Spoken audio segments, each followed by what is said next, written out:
Eu quero falar com vocês hoje, compartilhar com vocês.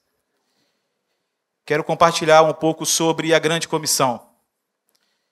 Sei que é um tema muito falado, né? E eu tive uma experiência muito legal uns anos atrás. Nós somos convidados, a nossa missão, a nossa organização, para ir para um evento em São Paulo, em 2020, o Descende.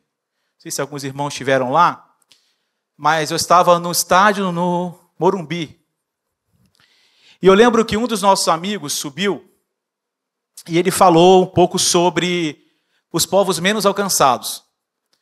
E ele começou a dar a estatística das 3 bilhões de pessoas no mundo que não conhecem a Cristo, que estão divididos em 7 mil povos. Então ele lançou um desafio, não sei quantos lembram, que tinha um aplicativo e você assumia um compromisso em orar e se engajar para que esses povos que não conhecem Jesus viessem a conhecer.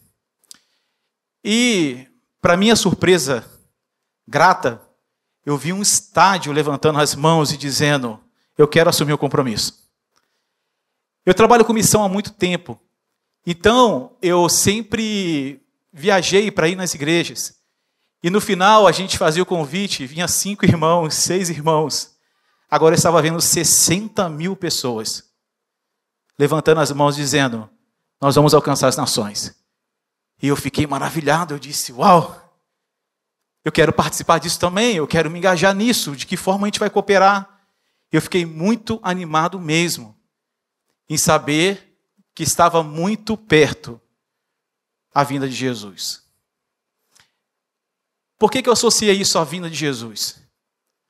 Mateus 24:14 diz que este evangelho do reino, Jesus falando, e este evangelho do reino vai ser pregado em testemunha a todas as nações. Então ele fala sobre um evangelho que vai ser pregado em todo o mundo, em testemunha a todas as nações, então viria o fim, então será o fim. Então, dentro de Mateus 24:14, um pouco antes, o contexto, Jesus está falando sobre sinais. Ali é um sermão profético.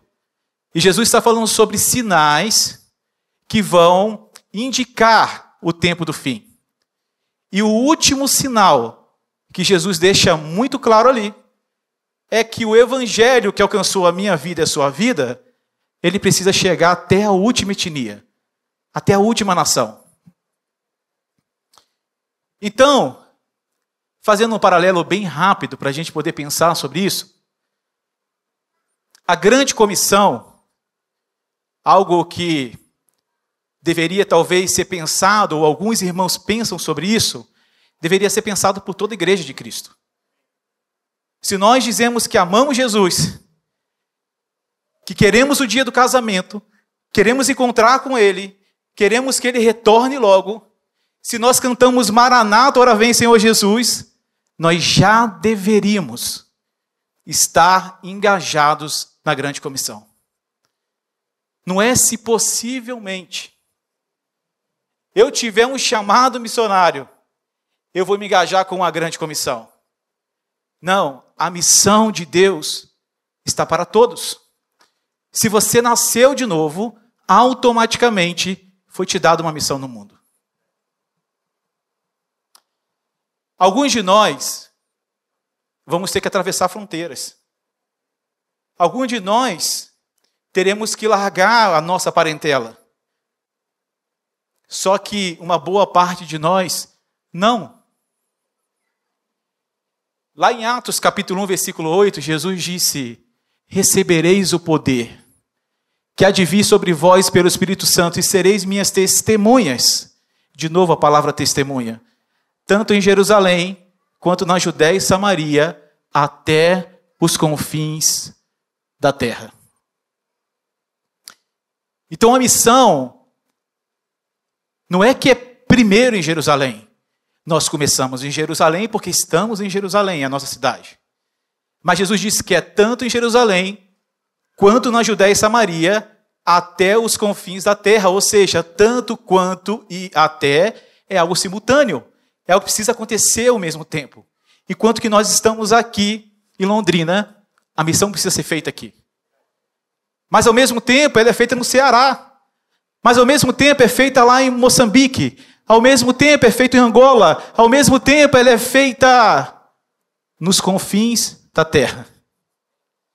Talvez os nossos confins aqui são as ilhas do Pacífico.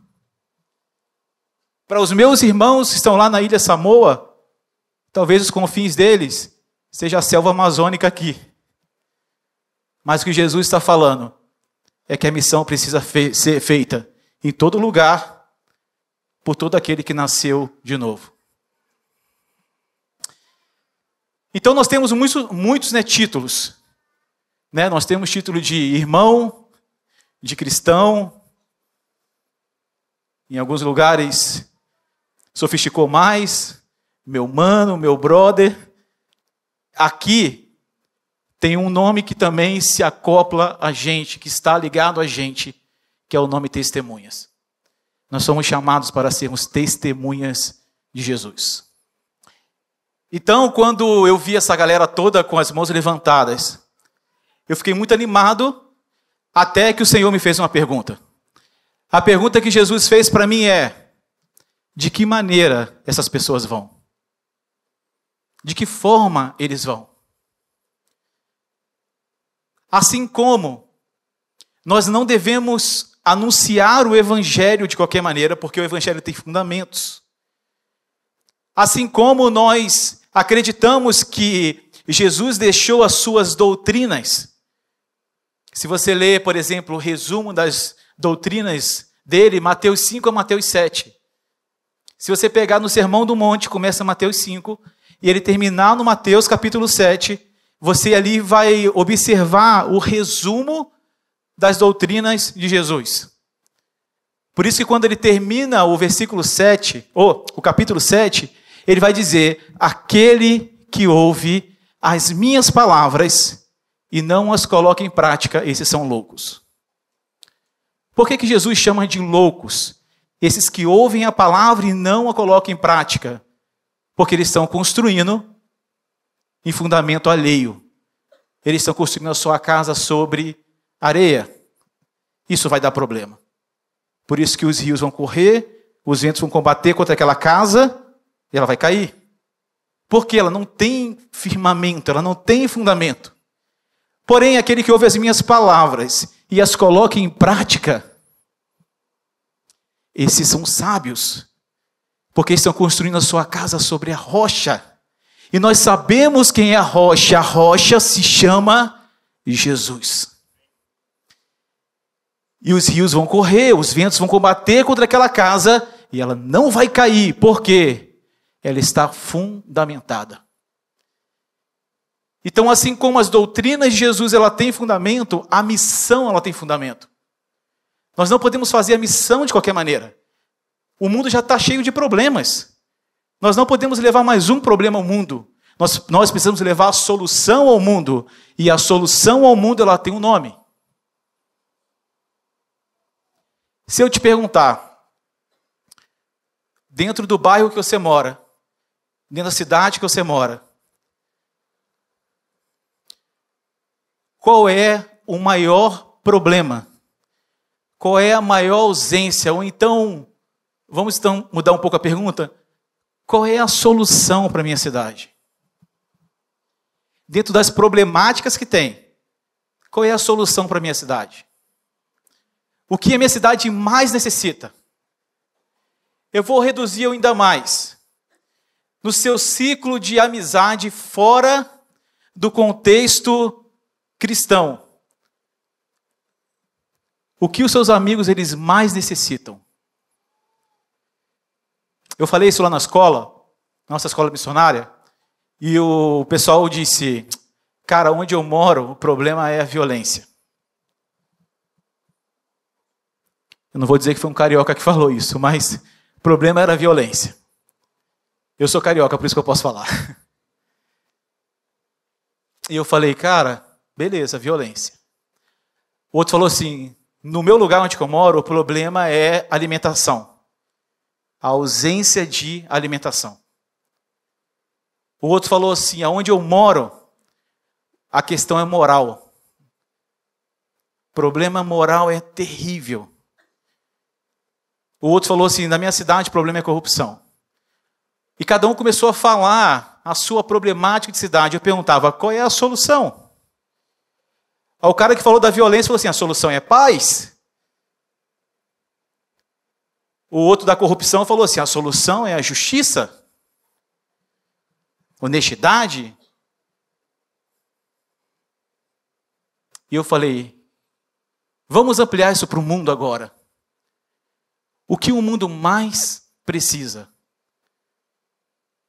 E diante de tantas opiniões, a gente chegou em uma única conclusão. O mundo precisa do Evangelho de Jesus Cristo.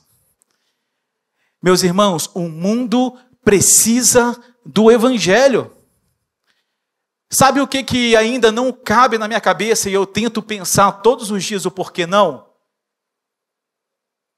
Nós estamos fazendo uma escola missionária para impulsionar pessoas, para treinar, para capacitar pessoas, para cumprir a grande comissão.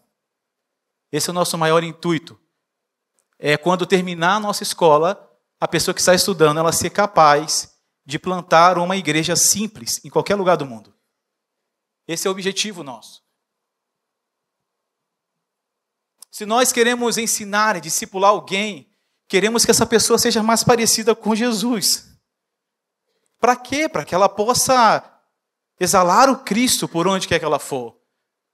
Para que ela possa ser a expressão exata da glória de Deus.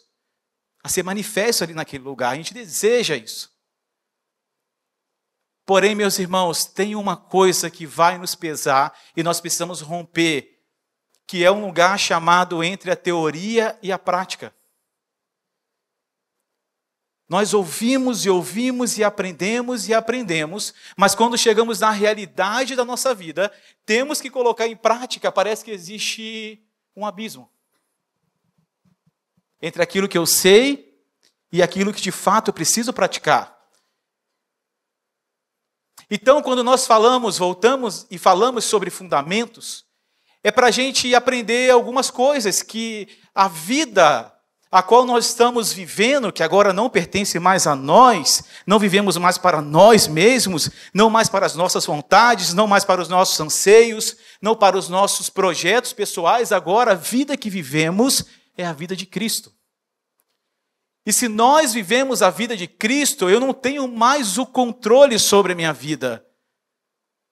Por isso que Paulo disse, eu já estou crucificado com Cristo. Agora não vivo mais eu, mas Cristo vive em mim.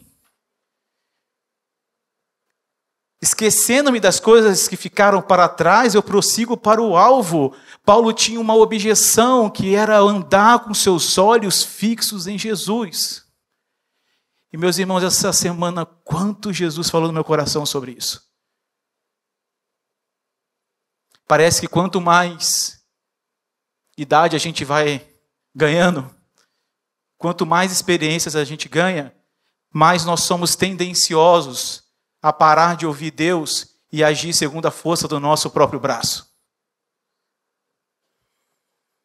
E entrando naquela história do maldito é o homem que confia no homem, na força do seu próprio braço.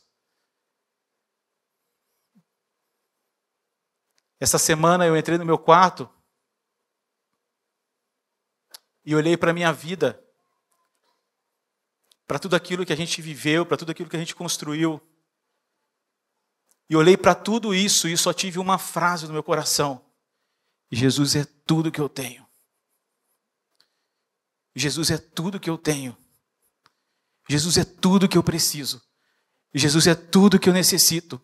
Jesus é tudo na minha vida. Essa semana eu me peguei colocando Jesus em algumas vezes em segundo lugar. Essa semana eu me peguei, talvez, esquecendo que Jesus foi aquele que me resgatou.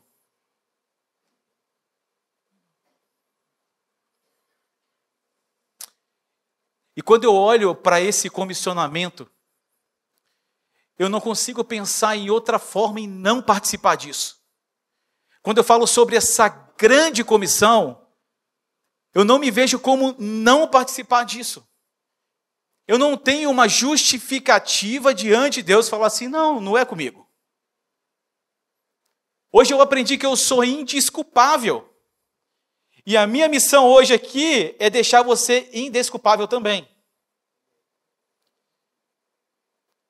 Quando Jesus chama os discípulos, Mateus capítulo 28, a partir do versículo 18, Jesus disse, toda autoridade foi me dada nos céus e na terra. Portanto, vão, portanto, ide, e façam discípulos de todas as nações, batizando-os em nome do Pai, do Filho e do Espírito Santo, ensinando a observar tudo que eu vos tenho ordenado, e eis que estarei com cada um de vocês, todos os dias, até o fim dos tempos. Jesus, ele começa ali expressando um comissionamento, por mais que o texto ali aponta para um comissionamento, ou chamado de grande comissão. É bom lembrar que a grande comissão não começa em Mateus 28, 18. Ali é um apontamento claro para os discípulos, não somente naquele tempo, mas para todos aqueles que viriam após também. A missão de Deus começa lá em Gênesis. Podemos ver isso explícito no chamado de Abraão, Gênesis capítulo 12. Onde Deus disse que da sua descendência viria a bênção para todas as nações da terra. É legal a gente compreender que a bênção para todas as nações, ela não tem a ver apenas com o povo, mas tem a ver com a bênção, o Jesus que viria, que seria repartido para todas as nações. Então ali está o que nós conhecemos como o propósito imutável de Deus. Nós conhecemos como a revelação da promessa de Deus, a qual chegaria um dia em que todas as nações iriam desfrutar da bênção que seria dada pelo próprio Deus para todas as nações. O mais incrível é que a Bíblia, ela nos dá o spoiler final. Ela diria que um dia viria a bênção para todos os povos, Apocalipse capítulo 5, Apocalipse capítulo 7. Diz que diante do trono de Deus haveria gente de toda tribo, raça, língua e nação. Ou seja, tudo isso que estamos envolvidos como igreja, tudo isso que estamos envolvidos como evangelização da nossa cidade e dos povos, terá um final feliz. Não ouvi nenhum amém, mas tudo bem. Meus irmãos, tudo que estamos envolvidos terá um final feliz. Eu não estou dizendo que a trajetória até o dia da alegria, ela vai ser plena. Terá dor, terá sofrimento, terá perseguição e tantas outras coisas. Porém, a Bíblia diz que gente, representantes de todas as tribos, todas as raças, todas as línguas e todas as nações estarão diante do trono de Deus, dizendo: Santo, Santo é o Senhor dos exércitos, e toda a terra está cheia da sua glória. Na realidade que nós temos de mundo hoje, eu só quero dar um panorama, antes de dar uma continuidade. O mundo hoje, nós estamos falando de aproximadamente, chegou o ano passado, o número de 8 bilhões de pessoas. Nós temos no globo hoje 8 bilhões de seres humanos, aproximadamente. Desses 8 bilhões que nós temos no mundo, nós temos 3 bilhões de pessoas que nunca ouviram falar o nome de Jesus. Você sabia disso? 3 bilhões de pessoas não têm o privilégio de vir participar do stage no sábado. 3 bilhões de pessoas não têm o privilégio de cear uma vez por mês com os seus irmãos. Eles não têm o direito de procurar uma congregação, seja ela de qual linha doutrinária for, eles não têm uma oportunidade. Enquanto nós, como igreja, como jovens, estamos discutindo se Jesus nasceu 25 de dezembro. Enquanto alguns irmãos estão discutindo se pode usar saia, não pode, pode botar calça, se pode cortar cabelo, não pode cortar cabelo, se pode pintar, se não pode. Se pode ouvir música ou não pode. Enquanto estamos discutindo isso, existem 3 bilhões de pessoas no mundo que não sabem nem que Jesus ele nasceu ainda. Nós estamos discutindo se ele nasceu 25 de dezembro. Estamos quase tendo convicção do dia em que ele foi crucificado. Nós desejamos o retorno dele, mas existem 3 bilhões de pessoas no mundo que não sabem quem é Jesus. Isso incomoda o meu coração. Por que, Marco, incomoda? Porque há mais de 2000 anos atrás, Jesus deixou um comissionamento para os seus discípulos. E o interessante é que ele disse para que os seus discípulos ensinassem novos discípulos o que eles guardaram. E sabe o que houve? Podemos ler a história. Os discípulos, daqueles 11 que estavam ali, Judas já não estava mais, eles foram espalhados para a Ásia, Europa, para a África. Eles foram espalhados para anunciar as boas novas do reino de Deus. Teve um cara que veio depois, chamado Paulo. Esse cara foi incansável. O apóstolo Paulo tem alguns dados dele que me assustam muito. O apóstolo Paulo, praticamente sozinho, em algumas vezes em companhia, ele levou o evangelho para 70% da Ásia Menor.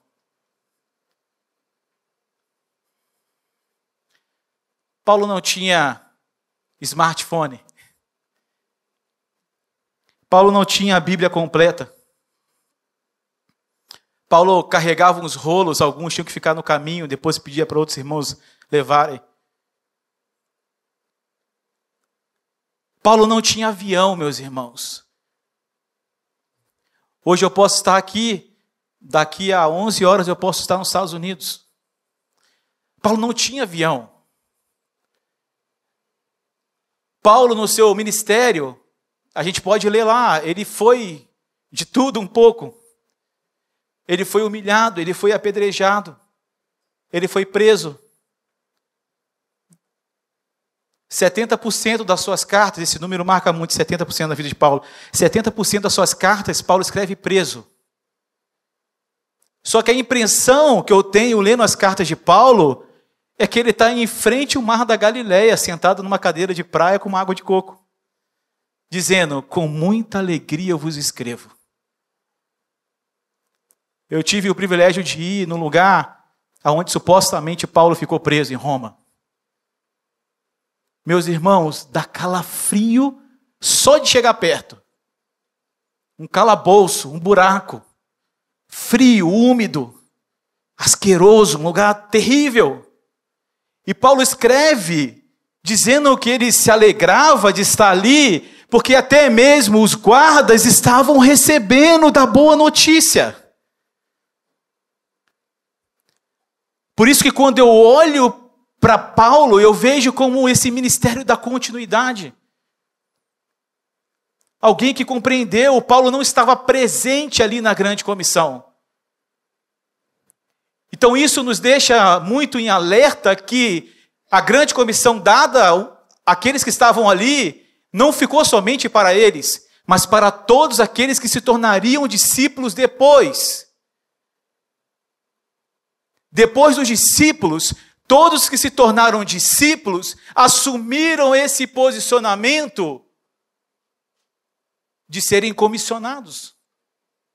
Para quê, Maico? Para anunciar as boas novas de Jesus ao mundo. Os irmãos da igreja primitiva, os irmãos de Jerusalém, logo após ter ouvido Pedro os irmãos não esconderam o evangelho somente para si. E olha, meus irmãos, quando nós lemos o Novo Testamento, precisamos ter uma compreensão clara. O Novo Testamento não é uma igreja livre escrevendo para uma igreja livre. São irmãos perseguidos escrevendo para irmãos perseguidos. Na época que eles estão escrevendo, eles estão debaixo de grande perseguição. Por isso que nós conhecemos como os irmãos da diáspora. Os irmãos estavam sendo espalhados, os irmãos que estavam sendo perseguidos. E o mais incrível, que quanto mais a igreja era perseguida, quanto mais eles procuravam esses irmãos, quanto mais irmãos eram mortos por causa da palavra, mais o evangelho crescia. O Charles Spurgeon dizia que o evangelho é como um leão enjaulado. A única coisa que você precisa fazer é abrir a jaula. Que o evangelho ele vai por si só. Ele alcança por si só. Ele transforma por si só. E a única coisa que temos que fazer é anunciá-lo. Então, quando eu leio a grande comissão, eu não consigo entendê-la como uma grande omissão. Eu não consigo entender como algo eu tenho que omitir, mas como algo que eu preciso abraçar. Se os meus irmãos deram as suas vidas para que o evangelho fosse pregado, eu preciso de alguma maneira me esforçar dentro do lugar que Deus me colocou para fazer o nome dele conhecido, para fazer discípulos. Porque a ordem máxima da grande comissão é fazer discípulos. Fazer discípulos para quem? Fazer discípulos para Jesus. Ensinar as pessoas a terem a vida e o caráter de Jesus. Esse é o nosso objetivo total. Ensinar as pessoas quem é Jesus. Agora, como eu vou ensinar sobre um Jesus que eu não conheço? Como eu vou ensinar as pessoas a terem a vida e o caráter de Jesus, sendo que eu não conheço Jesus? Sendo que Jesus, para mim, é mais uma coxa de retalhos, ou como um Frankenstein, onde eu sempre estou ouvindo um pedacinho de cada um e montando o meu Jesus. Ao invés de continuar me debruçando na palavra e conhecer Jesus, cumprir Mateus 6,6, entra no teu quarto, tranca a tua porta, fala com o teu pai em secreto, tem intimidade, tem a vida com Jesus. Essa semana passada gravamos o podcast com um cara que está há 50 anos de caminhada ministerial, sem nenhum escândalo, com a mesma paixão, com o mesmo amor. Perguntamos para ele, qual é o grande segredo da caminhada com Jesus, de continuar proclamando o evangelho assim como você faz? Ele disse, ter intimidade com Jesus. É uma vida de intimidade, é uma vida de conhecer a Ele. É como a nossa caminhada que nós precisamos respirar. Ao puxar o ar, eu estou conhecendo Jesus. Ao liberar o meu ar, eu estou fazendo Ele conhecido. Essa precisa ser a nossa vida o dia todo, todos os dias, conhecer Jesus e fazer Ele conhecido. O versículo que Ele me dá no quarto, eu vou tentar de alguma forma aplicar para algum amigo, alguém que aparecer na minha frente, alguém a qual o Senhor me proporcionar. O pouco da palavra que Deus tem dado a gente pode ser muito para aqueles que não têm nada. E assim, de uma forma ordinária, nós vamos cumprindo a grande comissão. Se eu fosse resumir a grande comissão, eu diria que a grande comissão se resume ao envio dos discípulos do reino, que pelo próprio rei foram chamados para serem testemunhas até os confins da terra.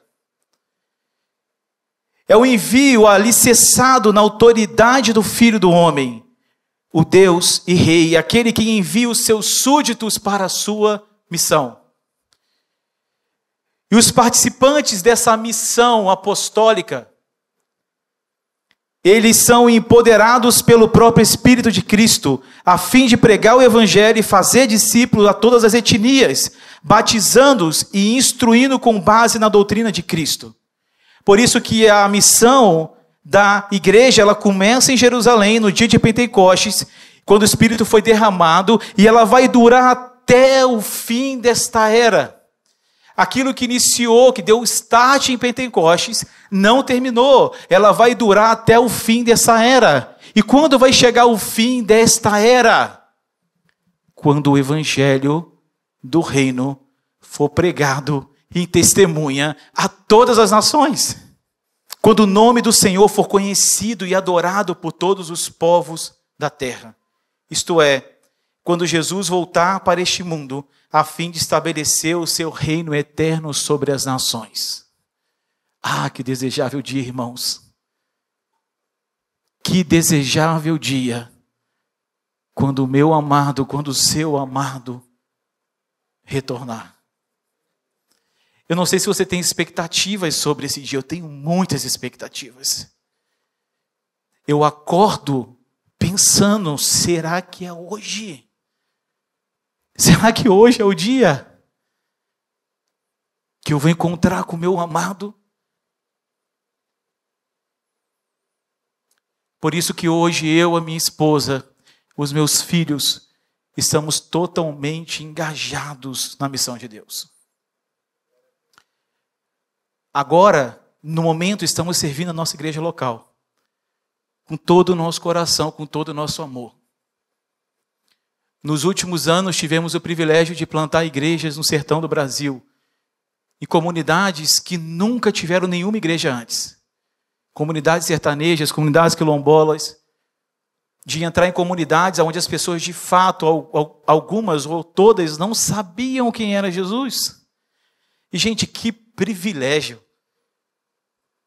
que é, depois de 10 anos, sair daquele lugar e saber que existem centenas de novos irmãos que hoje podem se chamar corpo de Cristo.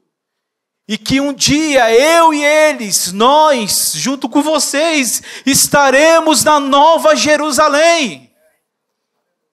Cara, que alegria, não tem preço isso.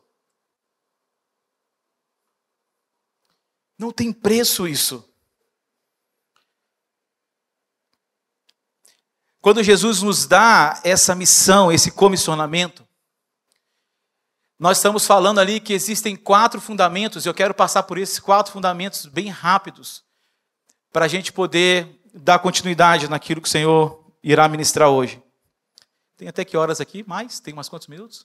Mais 10? Ok. Eu sou meio ruim de hora, eu esqueci o relógio lá no lugar onde eu estou. Mateus 28, 18 ao 20, eu não vou ler de novo, mas todas as vezes ali que aparece a palavra, por exemplo, ali está ali, toda autoridade. Aí depois ali, todas as nações. Depois, todas as coisas. E depois, todos os dias. Cada um desses 4 é um alicerce, é um fundamento da missão de Deus. O primeiro fundamento que está ali explícito está no versículo 18. Jesus disse, toda autoridade foi me dada nos céus e na terra. Jesus aproximou-se deles e disse, foi-me dada toda a autoridade. Toda autoridade aqui é um fundamento. Então nós aprendemos que, ao cumprir a missão, eu não estou indo no nome do missionário.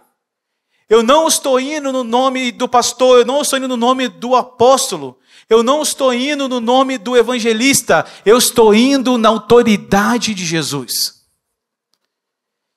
E somente na autoridade de Jesus é possível, por exemplo, eu falar para uma prostituta que aquele não é o caminho.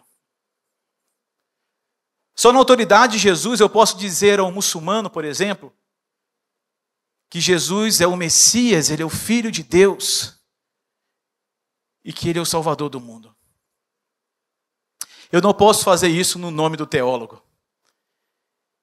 Eu não posso falar nisso no nome do meu pai terreno.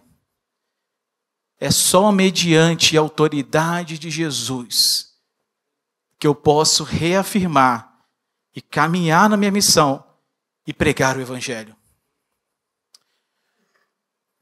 eu fui essa semana renovar o visto americano.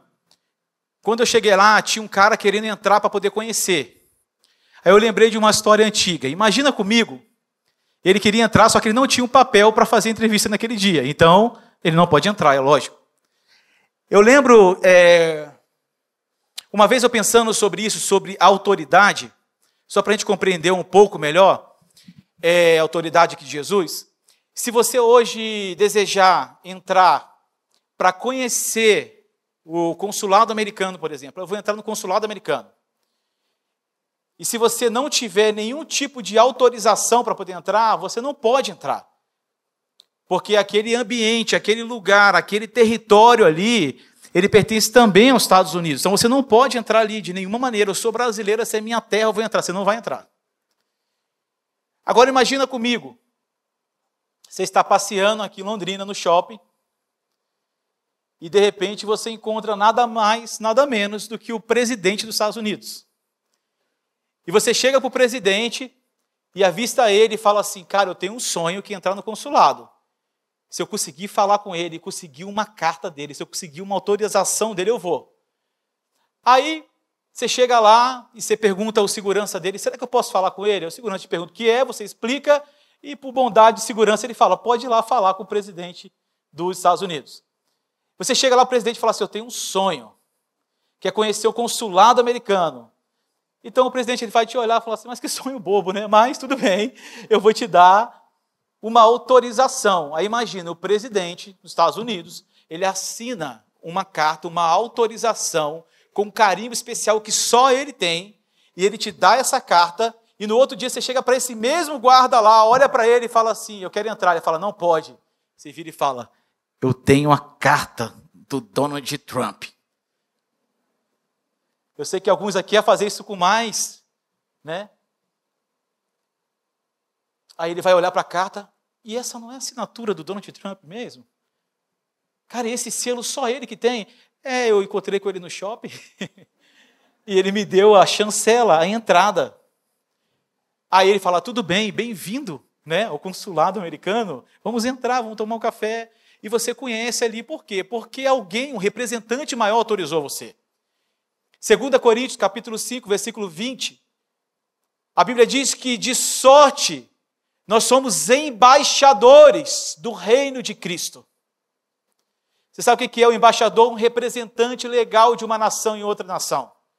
A Bíblia diz que eu e você somos representantes desse reino aqui na terra, ou seja, existe uma legalização, uma autorização para que venhamos a representar este reino aqui na terra. Pensando sobre isso, o próprio apóstolo Paulo, ele fala sobre algumas práticas espirituais que estão atrelados a esse primeiro fundamento. Por exemplo, a oração. A oração é uma prática, é uma disciplina espiritual que ela é adequada, que ela é junta, ou seja, ela pertence à autoridade de Jesus. Ou seja, é bom a gente lembrar que a oração, eu sei que você já sabe isso já de cor, a oração ela não é um monólogo, onde só uma pessoa fala. A oração é um diálogo, onde você fala e Deus também fala. Amém? Deus fala. A Bíblia diz que a voz do Senhor é como voz de muitas águas. Se você já teve a oportunidade de parar em frente a uma cachoeira, em frente ao mar, e fechar os olhos, e ficar ouvindo o barulho de muitas águas, é um barulho contínuo, ele não vai parar. Se você ficar 24 horas, emite som 24 horas. Por que a Bíblia diz que a voz do Senhor é como voz de muitas águas? Porque Deus fala o tempo todo. O problema somos nós que não aquietamos a nossa alma para ouvir a Deus. Estamos sempre agitados. Deixamos para falar com Ele na hora que a gente vai dormir. Quando a gente vai dormir, a gente está com sono. A gente abençoa Ele e dorme depois. Te abençoo, Deus. Eu te salvo e dorme. Nós não temos tempo de ouvir o Senhor. Imagina comigo um pai que está ali do lado do filho. Sabe que o filho está prestes a entrar em um monte de furada. E o pai está ali do lado querendo dar conselhos. E o filho senta com ele e só fala. E quando o pai vai falar, ele fecha o olho e dorme. Imagina que coisa ruim. O meu filho Estevão, maiorzinho, ele fala bem. Ele puxou a mãe assim, ele fala mais do que eu. E o Estevão, ele é assim, às vezes eu falo, Estevão, para, porque você tem 9 anos. E agora eu quero falar. Aí para ele é difícil parar, mano. Eu vejo que é difícil ele parar. Mas eu estou ensinando ele a disciplina de ouvir o pai. Para que isso possa refletir na disciplina dele ouvir o Pai Celestial. E eu tenho ensinado para ele também, além de orar, além de falar com Deus também, para praticar um pouco a quietude, que é eu quero ouvir o Senhor. E o Senhor fala de diversas maneiras. O Senhor fala de voz audível. O Senhor fala através da sua palavra. O Senhor fala através de impressões. O Senhor fala através dos seus amigos, às vezes. Às vezes não. Às vezes sim, às vezes não. Fala através de um sermão. Cara, Deus fala de diversas formas. Mas de uma coisa eu sei, Deus fala. E a oração, ela vai provocar algumas coisas que vai nos ajudar nessa autoridade. Por exemplo, o aguçamento profético. A direção, eu vou contar rapidamente. Estávamos numa evangelização no interior do sertão, com uma equipe que foi fazer um prático lá, uma equipe de São Paulo que foi fazer um prático no sertão, e eu vi que aquela equipe chegou muito afoita, isso é muito bom. Cara, eles queriam pregar o evangelho. Chegaram na casa, eu vi eles entrando na casa da mulher da cidade com o coração mais duro. E eu falei, essa eu quero pagar para poder ver como é que vai ser. Eu não estava como incrédulo, né? Mas eu estava ali para participar daquilo que Deus estava fazendo. E quando a equipe entrou, cara, eles foram muito bem assim, Pedro. Cara, eles sentaram com educação, perguntaram, tudo bem, boa tarde. A gente veio aqui porque nós temos uma coisa para poder contar. E começaram a explanar o evangelho. Cara, foi tudo massa assim que eles estavam ali fazendo. Só que eles ficaram 30 minutos falando, e a mulher só falava assim, e daí? E daí? Não me importa. E daí? Isso aí eu estou cansado de saber. Cara, tinha um menino, o menorzinho de todos, lá no fundo, e eu só estou vendo ele aqui quietinho, aqui orando em línguas. Eu falei assim, rapaz, o menino ousado, aquele ali. Todo mundo falando, ele no cantinho ali, orando em línguas. Aí eu fiquei olhando, eu falei assim, vamos ver o que vai acontecer aqui, né? E eu sentado, ela me conhecia, e esse menino, ele levanta com toda a ousadia do mundo, gente. 1,60 m de autoridade. Ele levanta e diz assim, deixa eu te perguntar uma coisa. Aí a mulher, fala. Aí ele, cadê o teu marido? Aí ele está achando que ele é Jesus com a mulher samaritana. Cadê o teu marido? E eu fiquei olhando, eu falei, cara, eu vou separar uma briga daqui a pouco, né? E eu sabia que a mulher não tinha marido. Ele falou assim, cadê o teu marido? E ela falou assim, eu não tenho. Aí ele falou assim, disseste bem.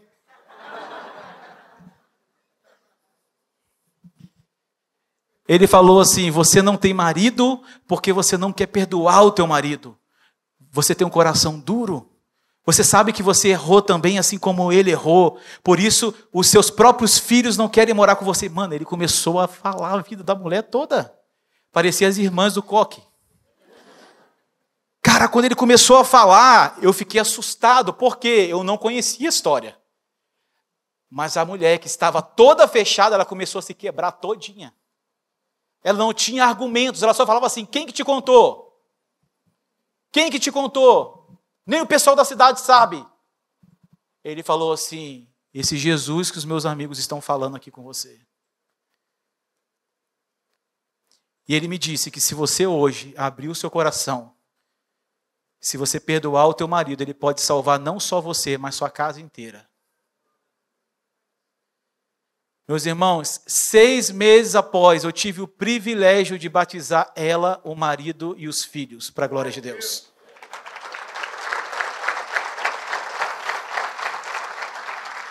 A líder do ministério nosso, Heidi Baker, ela fala algo interessante. Ela fala, se você tem 6 horas para poder evangelizar, ela fala assim, gaste 5 horas orando e 1 hora evangelizando. E eu era contra isso, tá? Nós precisamos freneticamente falar para o máximo de número de pessoas. Aí quando eu vou ver na Bíblia, Jesus está passando num tanque chamado Betesda, com milhares de pessoas enfermos. Jesus passa por todos eles. Não cura ninguém ali, a não ser aquele homem a qual ele parou, um único homem, um homem coxo, e pergunta: o que queres que eu te faça? Bom, Jesus, eu estou aqui já há tantos anos esperando alguém me jogar no raio daquele poço ali para eu ser curado. Quero ser curado. Cara, Jesus vai ali, aquele homem é curado e Jesus volta e vai embora. Jesus poderia parar naquele poço ali de Betesda e falar assim: vamos lá, gente, começou o show da fé. Dor de cabeça para o lado direito, dor de coluna aqui no meio, que está com câncer vem para o lado de cá. Vamos lá agora, ó, passar o paletó e todo mundo curado. Ele poderia fazer isso. Não poderia, gente? Cara, bastava um estalo de Jesus. Mas Jesus nos ensinou que ele não age por necessidades. Que ele só fazia o que ele via o Pai fazer e fazia de igual modo. Por isso que Jesus era tão assertivo. Michael, ele era Deus. Sim, ele era Deus. Mas ele mesmo disse: de mim mesmo eu não faço nada. Eu só faço o que vejo meu Pai fazer e faço de igual modo. Cara, se Jesus dependia de ter esse momento de relacionamento, de intimidade com Deus, para ouvir e ver o que ele estava fazendo e reproduzir, imagina nós, meros mortais. Nós carecemos de ver o que Deus está fazendo. Isso só é possível através da autoridade de Jesus. Jesus nos autorizou. Queridos, o véu foi rasgado de cima a baixo. Não tem mais impedimento. Hoje você pode falar com seu Pai. Você não precisa ficar mais nos átrios matando rolinha, sacrificando animais. Você não precisa ficar mais. Jesus foi o sacrifício perfeito. Te deu acesso ao Pai. Você não precisa mais agora vir alguém e ser intermediador entre você e Ele. Jesus é o intermediador. Jesus é o nosso sumo sacerdote. E nós, sacerdotes, para sempre. Profetizado em Salmo 110, com toda a clareza, Hebreus 5, até Hebreus 7, onde indica que todos nós somos sacerdotes. É o que Pedro declara, sacerdócio real. Você não precisa chamar mais ninguém para poder expulsar um demônio. Você pode expulsar um demônio. Uma vez eu estava em casa e uma irmã, isso eu morava em Cabo Frio ainda, Rio de Janeiro. A irmã me ligou, a irmã Adelaide. A irmã me ligou e falou assim: pastor, meu marido endemoniou, me ajuda. Falei: claro, ajudo. Vem cá. Falei: não vou. Ele estava quebrando um montão de coisa. Vem cá. Falei: não vou. Por quê? Porque você pode ir lá e você pode expulsar o demônio dele. Eu posso? Sim, Jesus te deu autoridade para expulsar os demônios. Ela: sério, pastor, eu posso? Não é somente você. Eu falei: não, vai lá, meu irmão, o cara está endemoniado, expulsa o demônio de sua casa. Daqui a pouco eu falei assim: mas não desliga o telefone. Por quê? Porque se desse alguma coisa errada, eu ia na casa dela. Daqui a pouco eu estou escutando assim: sai, capeta! Meu irmão, do jeitinho dela, o sai, capeta, saiu o demônio. E ela voltou e falou: pastor, estou aqui tremendo todinho, o que houve? O demônio saiu. Eu falei: lógico, Jesus deixou isso escrito, pode ir lá ler. Ele te deu autoridade para você expulsar os demônios. Então, às vezes, nós queremos compreender que nós podemos caminhar de qualquer jeito. Nós não podemos caminhar de qualquer jeito. Existem fundamentos. E nesse primeiro fundamento é bem claro, existe a autoridade de Jesus. Assim como existe um segundo fundamento que está lá no verso 19. Jesus disse: portanto, ide e façam discípulos de todas as nações. A palavra todas as nações aqui é um chamado de Jesus, é uma ordem de Jesus para discipularmos as nações. Discipular as nações, nós estamos falando de transformação. Não somente da própria pessoa, para o indivíduo, mas do meio pelo qual ele está vivendo. Uma transformação radical que só o Evangelho ele pode causar. É legal que aqui nós estamos agora falando sobre um princípio que nós não podemos pensar na missão sem o discipulado. Nós não podemos pensar a missão sem na plantação de novas igrejas. O Ronaldo Lidório, um missiólogo brasileiro, ele diz que plantar igrejas é o método mais eficaz de fazer o evangelho perdurar ou continuar em qualquer comunidade. Nós podemos ir numa comunidade e plantar um projeto social, e eu te falo que a gente faz muitos, a gente planta bastante projetos sociais, eu sou totalmente a favor, principalmente quando é a igreja que faz. Mas se a finalidade for somente melhorar a vida do ser humano, isso não transforma. A pessoa pode melhorar de vida, melhorar de casa e continuar vivendo a mesma vida miserável, que é a vida sem Jesus Cristo. Quando eu falo sobre esse fundamento, eu falo sobre transformar as nações, sobre mudar as nações, através de quê? Da pregação do evangelho do reino. E ao pisar em comunidades, nós podemos levar para dentro dela uma mudança, onde ela pode ser alcançada nas esferas da vida dela. Eu lembro quando chegamos no Piauí, começamos um projeto com criança, porque eu sempre gosto de perguntar o sonho de crianças. Isso é muito bom, cara. Eu perguntei à menininha, qual é o seu maior sonho? Ela disse, ser dançarina do calypso. Aí eu falei, qual? Que sonho, né? Sinistro. Dançarina do calypso. Meu Deus.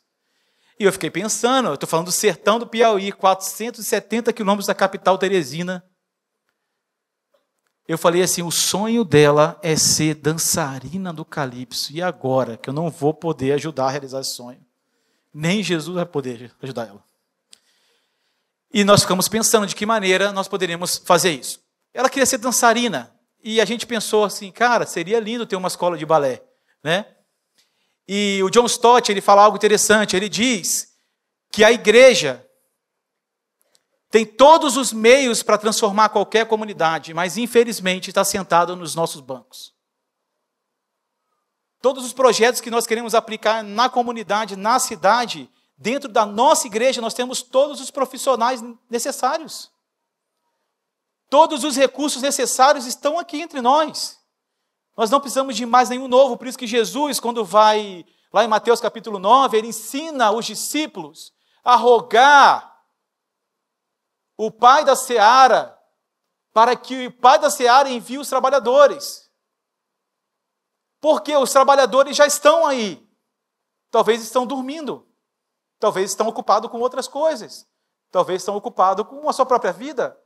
O que Jesus ensina é, roguem, porque a seara, ela é grande, mas poucos são os trabalhadores. Então, roguem é a maneira, talvez, de você falar de uma forma mais expressiva, mais forte.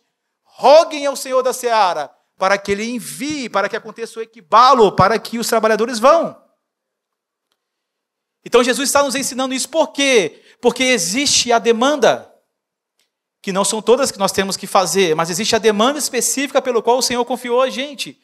E para cada demanda específica que o Senhor confiou a gente, já tem pessoas específicas. Quando eu olhei para aquela menina, eu falei assim, cara, existe uma demanda. E o Senhor falou, Ele está falando. Então eu falei, Senhor, envia uma professora de balé. Eu não posso fazer isso, eu não sei dançar balé. Tem que ser professora. E o Senhor enviou a Clarice, uma moça que estudou balé durante a adolescência toda, se converteu, se tornou missionária e disse, eu não vou usar balé para nada. Chegou lá, você vai usar sim? E ela começou uma escola de balé para 120 meninas. E o mais incrível, resumindo a história, essa menina, que queria ser dançarina do calypso, hoje já é uma moça grande. Isso foi 10 anos atrás. Essa moça hoje está no balé de Bolshoi. E sabe o que é o principal? Não é que ela alcançou, talvez, por aqui, a melhor escola. É que ela é uma menina cheia do Espírito de Deus. Ela ama Jesus mais do que o balé. E o Senhor fez ela trilhar um caminho excelente sobre isso. E o maior desejo dela é, depois de cumprir a etapa dela no balé, não sei para onde que Deus vai levar ela, mas ela voltar para a terra dela para dar continuidade no projeto ali. Que resgatou muitas outras meninas. Então nós vemos que A gente, depois de 3 anos e meio trabalhando ali naquela localidade, tínhamos 11 projetos instalados ali. A Unicef deu um prêmio para a cidade que mais desenvolveu em projetos sociais ali no Nordeste, e todos os projetos eram da Igreja de Jesus. Isso foi o mais lindo de ver, porque nós precisamos compreender e darmos uma resposta ao mundo. Até para quando falar mal da gente. De falar assim, você sabe qual é a organização social mais poderosa do mundo? Igreja de Jesus. Ninguém está mais presente do que nós estamos. A verdade é essa. Temos falhas? Um monte, gente, um monte. Mas, de fato, a Igreja de Jesus está viva. E nós não podemos esquecer disso. Não dê o seu coração, só abrindo parênteses, não dê o seu coração a críticas. Não fique preso aos escândalos. Enquanto tem muita gente gastando a vida para criticar pessoas, ficam atrás de um computador, de um celular, criticando o mundo, eles não se levantam para anunciar o evangelho verdadeiro. Estão perdendo tempo com isso. Irmãos, queria comprar um relógio Cássio, do fundo preto, G-Shock, eu queria comprar um. Eu vi um amigo meu com um, eu falei, cara, que relógio lindo. Ele falou assim, cara, comprei isso aqui nos Estados Unidos. Eu falei assim, cara, aqui no Brasil vende? Ele falou, cara, um dia eu passando num lugar em São Paulo, achei um igual. Eu falei, é onde? Ele, 25 de março. Aí eu falei, é original? Ele, é original. Eu fui lá e vi. Falei, certeza? Ele, pai, eu vi, cara. Aí eu fui lá, na loja do Turco. Cheguei na loja do Turco, olhei lá o relógio, e eu falei, esse cara, que relógio lindo. Eu fiquei apaixonado por relógio. Por aquele ali, depois específico. Aí eu peguei o relógio e olhei assim. Aí eu falei, cara, que bonito o relógio. Aí tem um negocinho no caso que você aperta uns 3 botãozinhos, aparece o C, o A e o S. Aí eu falei, original, né, o relógio. Só que esse cara, um amigo meu, ele estava com o dele no pulso. Aí eu falei assim, me preste o seu. Quando eu peguei na mão, o dele tinha, né, exagerando, né, 1 quilo e o outro 100 gramas. Aí eu falei, não, é falso. Por que eu descobri o que era falso? Porque eu estava com o verdadeiro. Qual é o problema, às vezes, da nossa vida? Nós queremos denunciar o falso, mas não estamos fazendo o verdadeiro. E a melhor maneira de denunciar o verdadeiro, ou denunciar o falso, é levantando o verdadeiro. É gastar tempo com isso. Começamos a construir uns banheiros no sertão para pessoas que não têm. Uma empresa do governo levantou 10 banheiros, 110 mil reais, colocaram aquela placa que colocam. Construção, 110 mil reais, 10 banheiros. Só que só fizeram da metade da comunidade. Tinham 20 casas e fizeram 10. Porque eram as 10 que votavam no governo, as 10 que não votaram não tinha banheiro. Aí eu fiquei sabendo disso, falei assim, então eu não sei nem quem que votou em quem, vamos lá e vamos embora construir o banheiro. Fomos lá e construímos 10 banheiros. No final gastamos 11 mil reais. Governo, 110 mil para fazer 10, nós gastamos 11 mil para fazer 10. E pasmem, o nosso ficou bem melhor. Aí teve um missionário lá conosco, queria arrumar problema, falou assim, vamos botar uma placa também. A Igreja de Jesus construiu 10 banheiros, gastou 11 mil reais. Botamos uma plaquinha bem pequenininha, escondida. Uma semana depois, tinha uma comitiva da comunidade em frente à prefeitura gritando o porquê eles gastaram mais nos outros banheiros e já estava dando problema. E o banheiro que os missionários fizeram estavam excelente, a todo vapor funcionando. Meus irmãos, nós só conseguimos denunciar o que é falso se colocarmos a mão na massa para levantar o verdadeiro. Então, quer um bom conselho, se é que eu posso dar? Gaste tempo com aqueles que estão construindo alguma coisa. E para aqueles que só querem viver de crítica, ajude esses irmãos, eles também precisam. Para que eles possam voltar o coração deles a fazer o que Jesus fazia. Então, o segundo fundamento, ele fala justamente sobre o compromisso de discipularmos as nações. O terceiro fundamento fala sobre ensinarmos as doutrinas de Jesus, ensinar aquilo que Jesus nos ensinou. É interessante saber que as doutrinas de Jesus não é para ser pregada só para aqueles que não conhecem ainda, mas é um alimento diário para nutrir aqueles que conhecem também. Então não existe missão sem doutrina de Cristo. Não existe missão sem a palavra, não existe missão sem estarmos o tempo todo conectados com aquilo que o Senhor deixou para as nossas vidas. Essa mensagem que não precisa ser atualizada, mas é viva, é eficaz, inerrante. Que todos os dias, se você procurar, já tem uma novidade de vida. É um maná de Deus para nós. E nós não precisamos de uma outra Bíblia.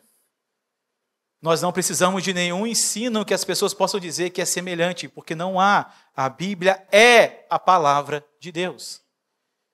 E nós não podemos fazer missão sem a Escritura, sem uma teologia sadia, sem conhecer dela, senão é uma mera aventura. O quarto para mim é o mais impressionante, que não é numa expressão de maior ou menor, mas lá no versículo 20, se puder colocar para mim, eu quero ler com os irmãos, Mateus 28, 20. Ensinando a obedecer tudo o que eu ordenei a vocês, e eu estarei sempre com vocês, até o fim dos tempos. Existe uma outra tradução que diz, esse estarei convosco todos os dias. A palavra todos os dias ali, ou então estarei sempre, é um fundamento. Gente, imagina comigo, 11 discípulos em uma missão que aparentemente não é possível, uma missão impossível, que é discipular as nações. Imagina só, hoje alguém aqui comissionando vocês para alcançar o estado do Paraná, por exemplo. Por mais que somos muitos aqui, é uma missão impossível alcançar o estado do Paraná. Imagina os discípulos ali, com o mundo inteiro, a qual as pessoas não conheciam. Não tinham igrejas plantadas, não tinham bases missionárias, não tinham expressões de igreja em lugar nenhum. E Jesus falando assim, agora eu estou enviando vocês para discipular as nações. Por isso que eu falo que o nome aqui não tinha que ser grande comissão, tinha que ser missão impossível. Porque de fato era. Porém, meus irmãos, eu tenho aprendido que é impossível sem esse quarto fundamento. Com esse quarto fundamento, tudo muda, meus irmãos. Com Jesus, tudo muda. Com Jesus, aquilo que é impossível, de fato, passa a ser possível. Eu vejo ali em João capítulo 4, quando Jesus, ele diz, ergam os vossos olhos, a seara, os campos estão brancos, estão prontos para a colheita. O que os discípulos estão vendo ali em João capítulo 4, eles estão vendo o caos. Eles estão vendo o governo opressor, sistema religioso opressor, corrompido. Ele está vendo miséria, ele está vendo fome, ele está vendo o caos. E quando Jesus olha para aqueles campos brancos, Jesus está vendo avivamento. E Jesus disse, ergam os seus olhos. A palavra ali, erguer, da palavra grega é pairo, erga os seus olhos, ou seja, pare de olhar segundo aquilo que você pensa, aquilo que você acha. Olhe com os olhos de Jesus. Olhem além de si mesmo, além do aqui e agora. Veja o que Jesus está vendo. Enquanto os discípulos estavam vendo o caos, Jesus estava vendo os campos branquíssimos. Sabe o que Jesus estava querendo dizer? Que o mundo está mais preparado para ouvir o Evangelho do que nós a pregar o Evangelho. Porque nós ainda, no fundo, achamos que somos nós quem convencemos as pessoas. Mas não é. Quem convence as pessoas é o Espírito de Deus.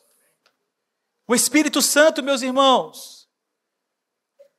No primeiro livro eu estou falando bastante sobre isso. Não somos nós, não é sobre as nossas habilidades, não é sobre aquilo que eu sei fazer, não é sobre o tanto que eu conheço da teologia. Missão é uma obra inteira do Espírito. É Ele quem vai nos separar, é Ele quem vai nos comissionar, é Ele quem vai nos dar cada uma palavra, é Ele quem vai nos levar e nos trazer de onde for, é Ele quem vai convencer as pessoas, e você e eu. Entramos ali no ministério da obediência. É só ser um filho obediente à sua voz. Se o Espírito falou, faça. Se Ele mandou falar, fale. Jesus prometeu que estaria conosco todos os dias. Quando eu comecei na minha jornada, é um pouquinho grande, eu vou contar isso talvez em algum outro momento, mas quando eu conheci Jesus, meus irmãos, eu conheci no baile funk de favela, no Rio de Janeiro, usuário de maconha, e me converti, fui para uma igreja. Me converti praticamente eu com o Espírito Santo, eu com o Senhor. No domingo procurei uma igreja e eu queria participar, eu queria pertencer, assim como todo jovem eles querem pertencer. Eu queria pertencer, eu vi os meus amigos lá, pessoas que eu conheci, e o pessoal tocava. E eu, durante a minha adolescência, eu tentei tocar instrumentos, né? Eu tentei estudar piano. Estudei 5 anos piano. Eu aprendi a tocar Caicai, Balão e Titanic. As 2 músicas que eu sei tocar até hoje. Eu não sei tocar nada, sou péssimo, não tenho ritmo, não tenho dom para isso. Aí eu tentei entrar no ministério lá de louvor, porque eu falei, cara, é legal, né? Poxa, tá o pessoal ali na frente, né? Então, aquele comecinho ali, você quer ser visto? Mas eu vi que o pessoal era excepcional, cantavam bem e eu nada. Mas eu queria participar. Eu pedi, eu posso entrar no ministério de música? O cara, pode.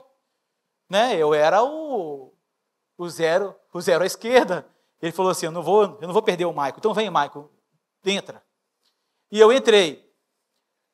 Lá no tempo, a igreja, ela tinha uns 3 microfones que ficavam aqui e a pessoa principal cantava aqui. E eu era o back ali, né? Eu ficava ali. Aí quando ele falou assim, agora nós vamos fazer aqui uma audição, que eu nem sabia o que era isso. Canta aí você agora você. Quando fui eu, cantei, aí depois disso o cara chegou para mim e falou assim, nós vamos fazer o seguinte, para você participar, você afasta um pouquinho do microfone, não precisa ficar muito perto não, porque dá microfonia. Microfonia nada, era a voz afinada mesmo.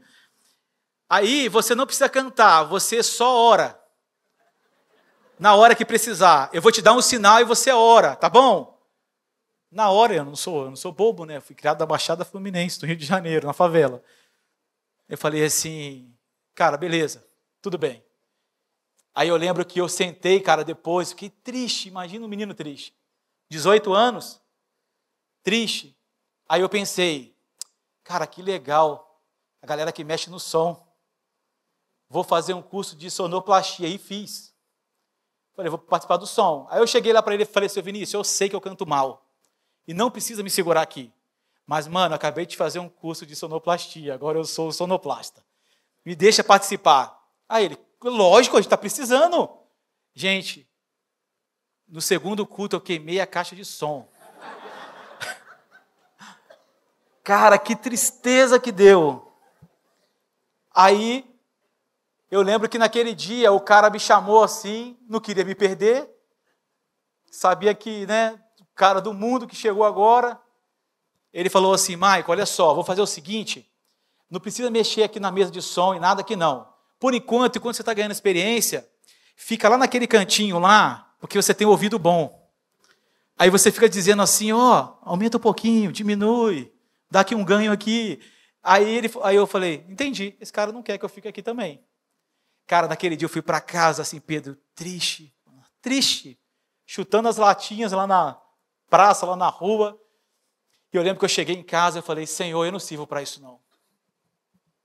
Eu não tenho nenhum dom, eu não tenho nenhum talento, eu não sei fazer isso, eu não sei fazer aquilo. Cara, naquele dia eu fechei o olho, mas eu chorava como uma criança de 5 anos. Que eu queria pertencer, cara. Cara, Jesus me salvou, queria fazer alguma coisa. Eu lembro que naquele dia, cara, como uma brisa suave no quarto, cara, Jesus entrou naquele lugar. E ele falou uma palavra como uma impressão no meu coração, dizendo, Maico, basta apenas ser o meu amigo e está tudo bem. O que eu falar, você fala. Aonde eu desejar ir, você vai.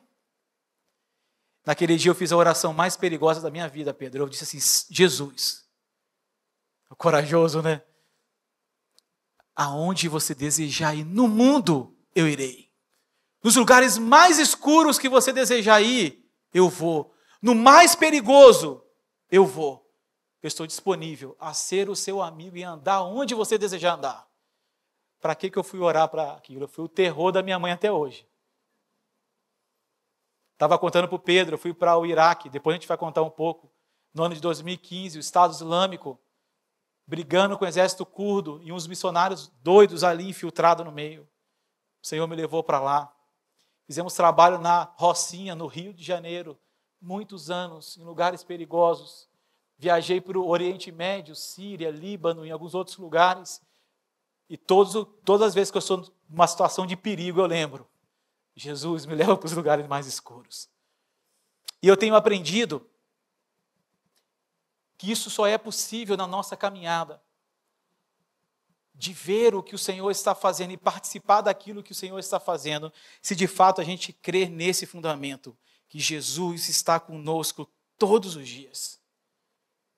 Meus irmãos, Jesus não somente mandou você ir, ele disse, eu estou convosco, eu estou com vocês. Ou seja, cara, Jesus não somente ele está te dando, não é nenhuma situação de segurança, mas é a garantia que a missão vai ser feita. É a garantia que a obra vai ser completa. É a garantia que ele mesmo ascendendo aos céus, ele disse, eu não vos deixarei órfãos, enviarei o meu Espírito. E hoje o mesmo Espírito que ressuscitou Jesus dentre os mortos. O mesmo Espírito que se manifestou em Atos capítulo 2. Esse Espírito está dentro de você. Para que ter medo? Para que paralisar mediante a isso? Para a gente já caminhar para o nosso fim, eu quero primeiro te pedir para poder ficar de pé, se você puder. Eu quero só lembrar a vocês da última conversa de Jesus com os discípulos ali em João capítulo 20. Quando eu falo sobre a grande comissão, às vezes isso assusta um pouco de saber que existem muita coisa a se fazer. Eu não entrei nem no fator Brasil, né? Eu falei de povos do mundo. Mas se a gente entrar no Brasil, dentro da nossa cidade hoje, a gente vai ter desafios. Em João capítulo 20, os discípulos estavam desafiados. A Bíblia diz que eles estavam com medo, com bastante medo, eles estavam trancados. E qual era o medo deles? Cara, Jesus morreu. O mestre morreu. Eles estavam com medo dos soldados, eles estavam com medo daquilo que estava acontecendo, eles estavam trancados. E de repente Jesus aparece no meio deles e diz, Pai seja convosco. Gente, as portas trancadas, as janelas trancadas. Jesus aparece no meio deles como fantasma. E o Jesus que aparece ali é um Jesus de carne e osso, ressurreto. Mostra as suas mãos, as suas chagas, mostra o lado onde foi transpassado ali. E Jesus novamente diz, paz seja convosco. Depois disso, Jesus fala uma coisa, ele diz, assim como o Pai me enviou, eu envio vocês.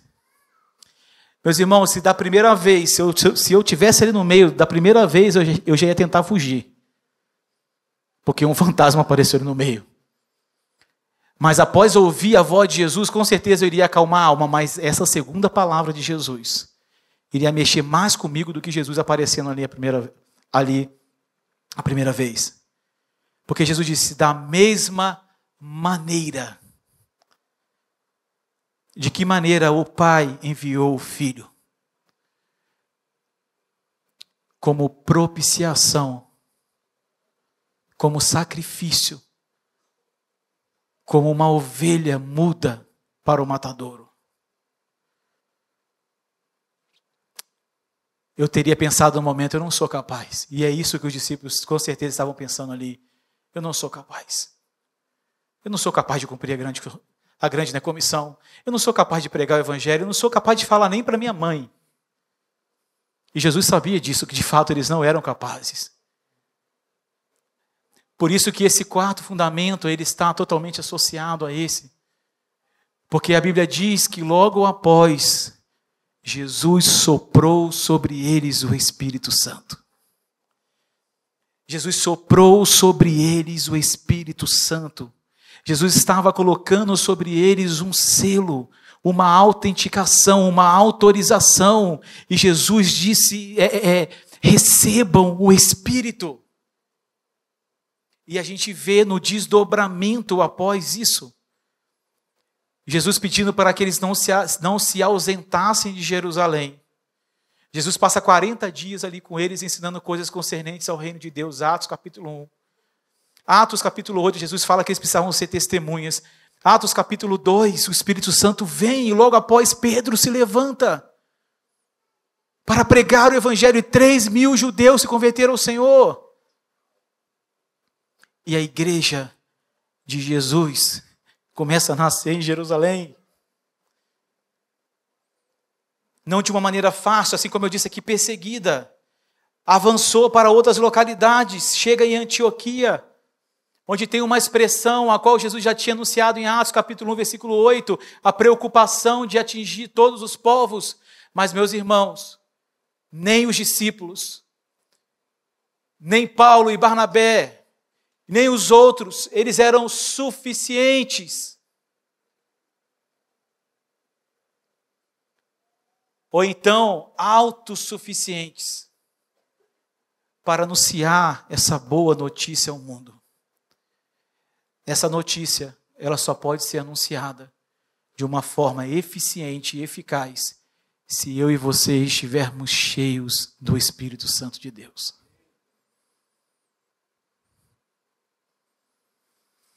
Existe algo que o Senhor tem deixado como essa marca no nosso coração, essa marca da certeza. Mas ao mesmo tempo nós precisamos compreender que existem pessoas que estão esperando. E a pergunta é, até quando essas pessoas vão esperar por nós?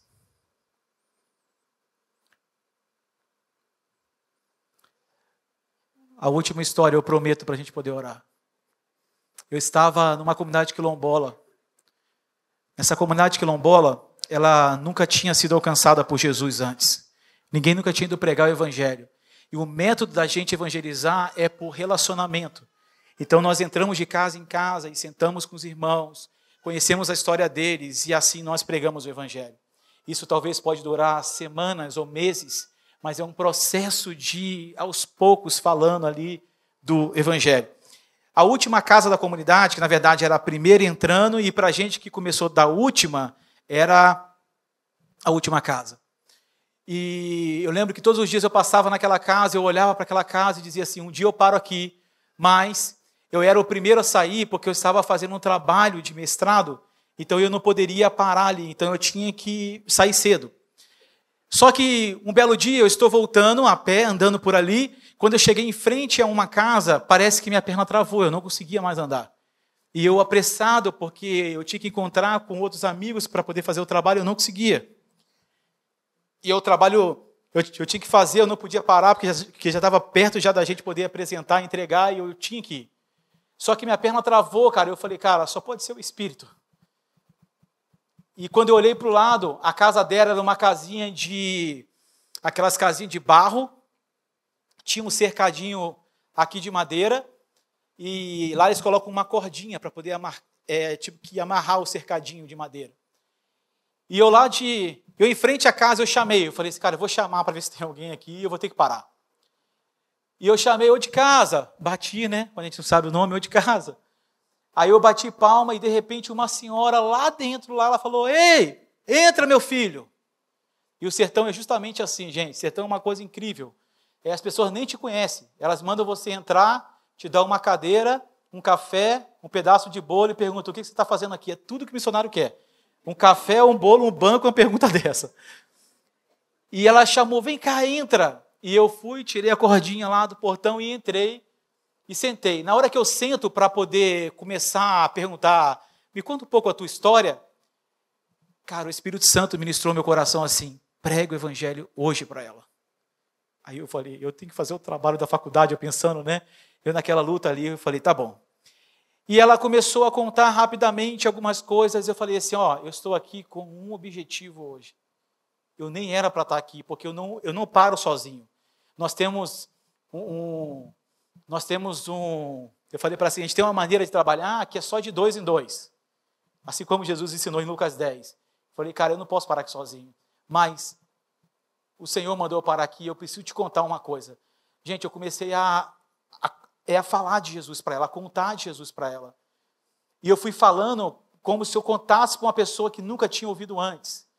Então eu fui contando de uma forma resumida e um pouco rápida, e depois eu contei sobre a vida, contei sobre alguns milagres, contei sobre a morte, a ressurreição de Jesus, e de repente eu comecei a contar sobre a ascensão de Jesus, o Espírito, e ela me interrompeu, ela falou assim, calma aí, para.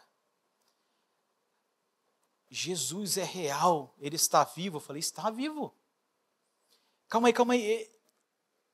O Espírito dele pode morar comigo? Eu falei, pode. Não, meu filho, você não está entendendo. Ele pode morar comigo? Eu falei, pode. E como eu faço? Na hora eu fiquei pensando, e agora, como é que faz? Me dá aqui a mão. Peguei assim na mão dela, cara, e falei assim, Jesus, agora é contigo. Espírito de Deus. Entra na vida dessa mulher. Fala onde eu não consigo falar, toca onde eu não consigo tocar, ministra o coração dela. Meus irmãos, uma das maiores experiências de presença de Jesus na minha vida foi naquele dia. Uma parada palpável. Jesus estava ali comigo. Meus irmãos, ela começou a chorar, eu comecei a chorar com ela. E ela falou assim, eu estou sentindo, ele está aqui. E eu pensando, eu quero morrer, está tudo bem.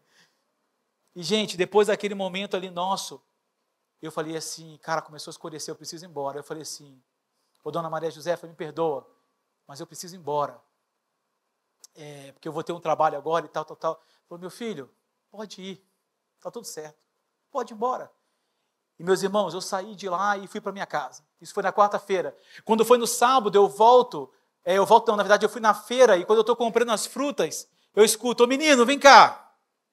Na hora que eu olho, era a Maria Josefa, brava.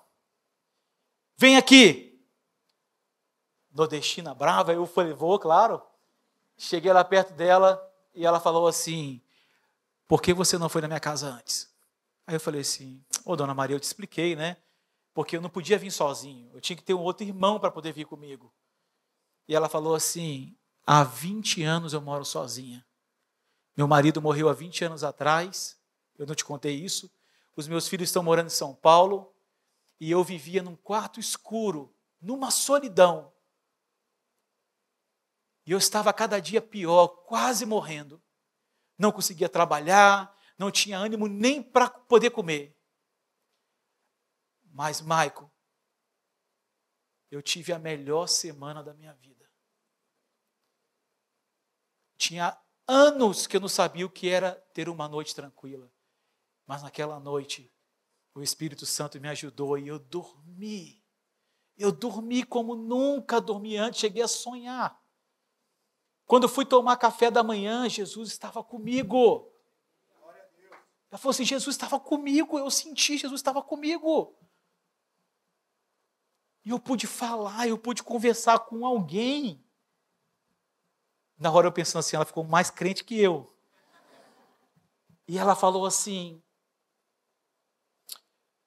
eu peguei a minha enxada, eu fui para a roça, comecei a capinar e tudo estava diferente. Agora, por que você não foi na minha casa 20 anos atrás? Naquela hora, meus irmãos, eu entendi. E eu pedi perdão para ela, porque eu disse lá para ela, falei assim, perdão, porque os meus irmãos do Sudeste, os meus irmãos lá do Sul do Brasil, a gente não veio aqui há 20 anos atrás. Eu te peço perdão. Sabe o que essa história me ensinou, meus irmãos? Quantas Donas Marias estão nos esperando hoje? Quantas Donas Marias estão dentro do nosso condomínio? Quantas Donas Marias talvez hoje nós podemos chamar da nossa mãe ou do nosso pai? Quantas Donas Marias estão trabalhando conosco hoje? Estão esperando alguém completar essa grande comissão.